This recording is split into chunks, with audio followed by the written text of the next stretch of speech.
En Centrafrique, les violences quotidiennes ne faiblissent pas. Les populations étaient dans les rues pour réclamer la paix et la sécurité.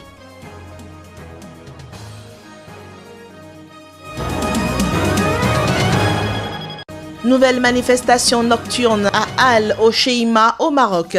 Un mouvement qui fait suite à l'arrestation de Nasser Zefzafi, leader de la contestation populaire au Maroc. La Libye reçoit une délégation de l'Union africaine. Au programme, une rencontre avec le chef du gouvernement d'Union.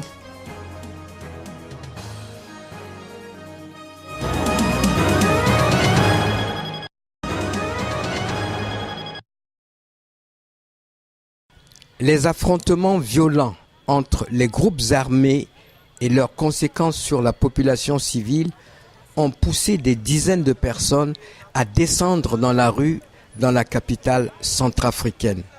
Pour les manifestants, trop, c'est trop. La marche pacifique organisée ce jour traduit l'exaspération de la population. Nous sommes combattus, nous sommes maltraités avec ce que le groupe armé vient de le faire. Et on soutient nos sœurs, nos mamans qui sont dans les arrière-pays. Actuellement, ils sont dans la brousse. La Centrafrique n'a pas d'armée. Théoriquement, la protection des populations civiles est assurée par la MINUSCA. Or, il y a un peu moins de 2 semaines, 6 soldats de la paix sont morts dans une embuscade tendue par des individus non identifiés près de Bangassou. Les affrontements dans cette région de l'est du pays, frontalière de la RDC et du Soudan, avaient fait environ une centaine de victimes. Nous nous sommes mobilisés pour dire non aux tueries, aux assassinats atroces contre la population civile. Nous sommes mobilisés pour dire que nous voulons vraiment que la Cour pénale spéciale puisse démarrer ses activités. Nous sollicitons également la venue du procureur de la Cour pénale spéciale, de la Cour pénale internationale, afin de traquer ces criminels, afin de traquer ces gens tous les jours qui tuent la population. Le nombre des enfants orphelins augmente de jour au jour. Et également dans nos régions, c'est-à-dire nous avons une perte d'identité. Ce n'est pas tout à fait normal. La marche pacifique n'amènera certainement pas la paix en Centrafrique. Elle a au moins le mérite d'interpeller le gouvernement et la MINUSCA sur leurs responsabilités respectives dans le rétablissement de la sécurité sur l'ensemble du territoire national.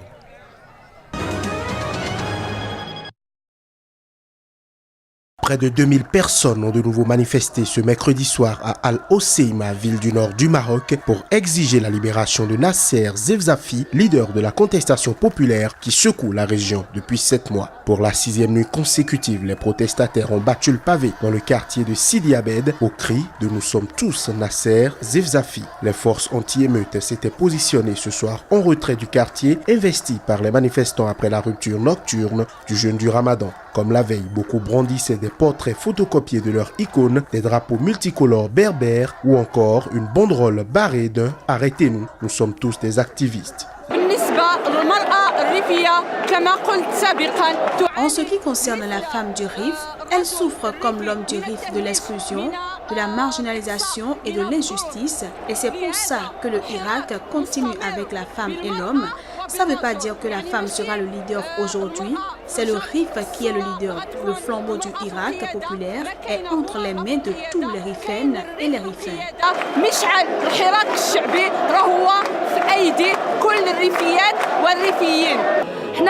Le RIF entier croit à la liberté, à l'humanité et à la justice sociale.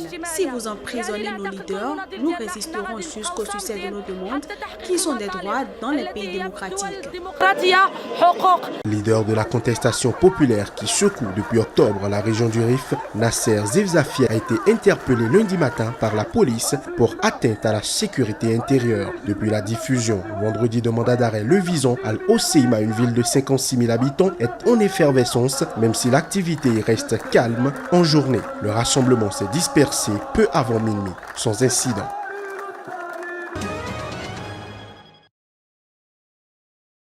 Afin de trouver une solution à la crise libyenne, une mission de l'Union africaine est arrivée ce mercredi à Tripoli. Avec à sa tête le ministre congolais des Affaires étrangères Jean-Claude Garkossa, la délégation composée des ministres des Affaires étrangères de la Guinée, du Niger, de la Mauritanie et du commissaire à la paix et à la sécurité de l'Union africaine Ismaël Al-Sharkawi a été reçue par le chef du gouvernement d'union Fayez Al-Sarraj.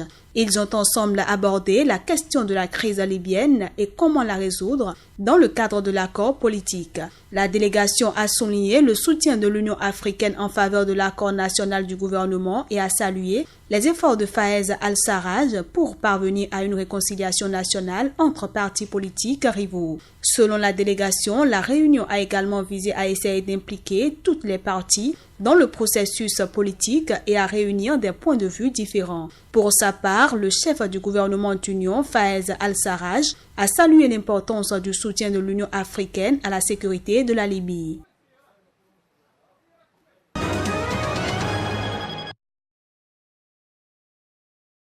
Le directeur général de l'agence météorologique nigériane NIMET, le professeur Sani Machi, a déclaré que l'agence est prête à s'associer à BIMET, un fournisseur autrichien des services météorologiques, afin d'améliorer les services météorologiques au Nigeria.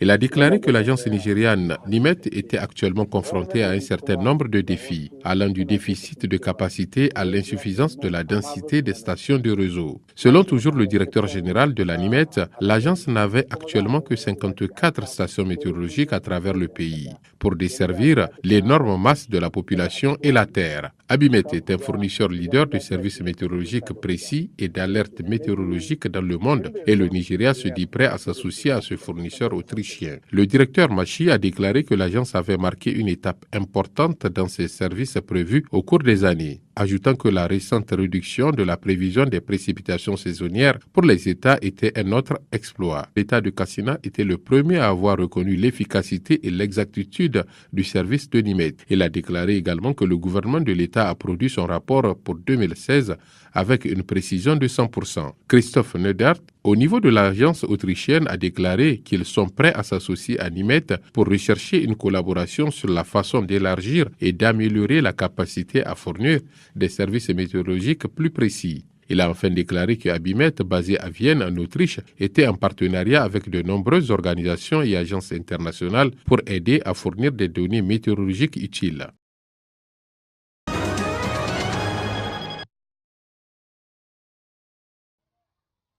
À peine une semaine après la publication du rapport de la commission d'enquête sur la catastrophe des Eka, reconnaissant la responsabilité de la Camrail, c'est une autre entreprise associée au groupe Bolloré qui est pointée du doigt. Des centaines de personnes issues des villages riverains des plantations de la Soka Palm et de la Safakam se sont retrouvées au stade d'Aqua pour un rassemblement qui avait pour but de se rendre au siège de la Soka Palm situé à Bonanjo à Douala pour demander l'ouverture d'un dialogue sérieux.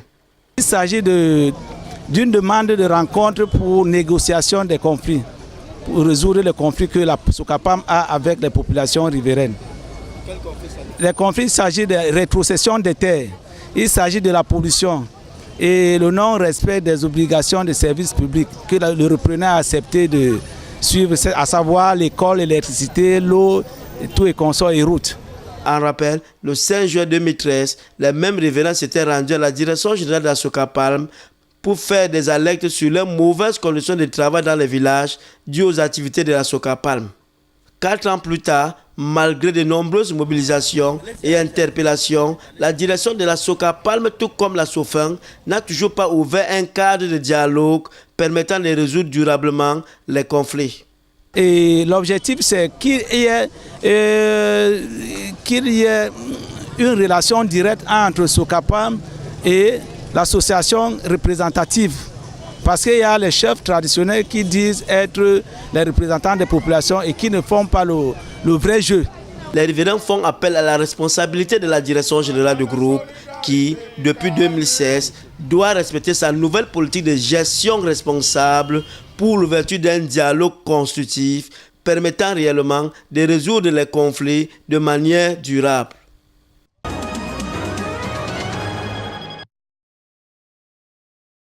Plus de 60% des populations togolaises n'ont pas la confiance en la justice de leur pays. C'est du moins ce qui ressort des résultats de la 6e enquête Afrobaromètre rendue publique à Lomé le 18 mai dernier. L'enquête a été réalisée par l'organisme de sondage africain plus connu sous son nom en anglais Center of Research and Opinion Polls, CROP. Son directeur national revient ici sur quelques pistes du sondage. Parmi les difficultés perçues, on a les citoyens qui pensent que l'accès à la justice coûte cher. Ils pensent qu'ils ne seront pas traités de manière équitable par les juges. Et ils pensent également que les juges arrangent les riches au détriment des pauvres. Mais quand on va un peu plus loin, que ceux qui ont eu contact avec la justice, que la première difficulté qu'ils évoquent, à 48%, disent que c'est les délais qui constituent leur principal problème. Les résultats de cette enquête formulée en cette question dans le domaine judiciaire peuvent aider les autorités togolaises dans leurs efforts des réformes engagées dans cette maison. La suite que nous donnons à nos résultats, c'est déjà, après les avoir partagés avec le public et vous les journalistes et un certain nombre d'auteurs de la justice, on renvoie tous ces résultats-là au ministère en charge, aux différents tribunaux, aux cours d'appel. On va renvoyer ça à leur président et également à la présidente de la République. Ils sont au total 36 pays africains a fait l'objet de cette enquête Afrobaromètre du CROP de 2014 à 2015 dont les résultats viennent d'être publiés.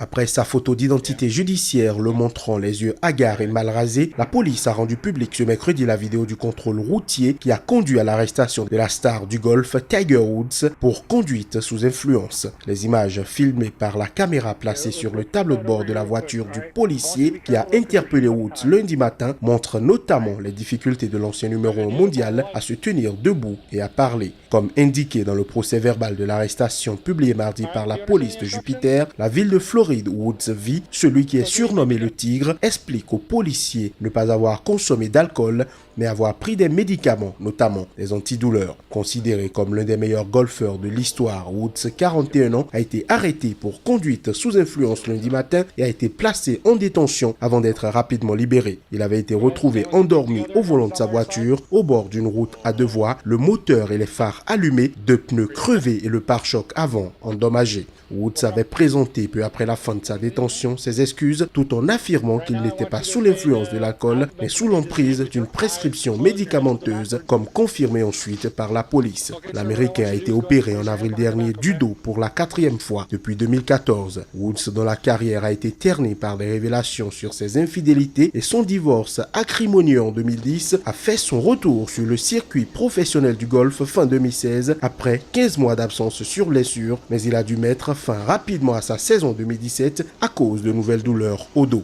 Il doit comparaître devant un tribunal de Palm Beach le 5 juillet prochain.